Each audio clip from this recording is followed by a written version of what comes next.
This channel does not promote any violent, harmful, or illegal activities. All content provided by this channel is meant for an educational purpose only. Top quality और consistent performance के लिए सिर्फ silver pump नाम याद रखना।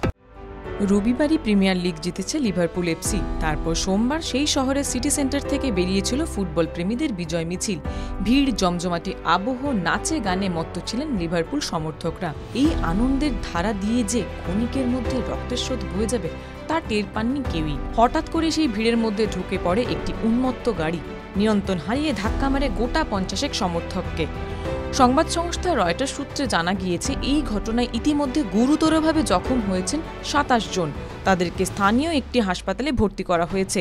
মোট আহতের সংখ্যা এখনো পর্যন্ত 50। তবে অন্যান্য কিছু ব্রিটিশ সংবাদ মাধ্যম বলছেন আহতের সংখ্যা আরও বেশি। গাড়ির ধাক্কায় আহত হয়েছে 4 শিশুও। ইতিমধ্যে ঘটনায় অভিযুক্ত 53 বছরের গাড়ির চালককে গ্রেপ্তার করেছে পুলিশ। প্রথমে এই ঘটনার সঙ্গে সন্ত্রাসী হানার যোগসাজশ করা হলে পরে পুলিশ জানায় তেমন কোনো যোগসূত্র মেলেনি। এই দুর্ঘটনা সম্পূর্ণভাবে একটি বিচ্ছিন্ন ঘটনা। এক প্রত্যক্ষদর্শী রয়টার্সকে জানিয়েছেন, কয়েকজনকে ধাক্কা মারার পরই গাড়িটি থেমে যায়, কিন্তু ততক্ষণে যে আহতের সংখ্যা এত দাঁড়িয়েছে তা কেউ বুঝে উঠতে পারেনি। গাড়িটি থামতেই সেটি ঘিরে ধরে উন্মত্ত জনতা। এরপর চলে হামলা, ভাঙা হয় গাড়ির কাঁচ, দরজা।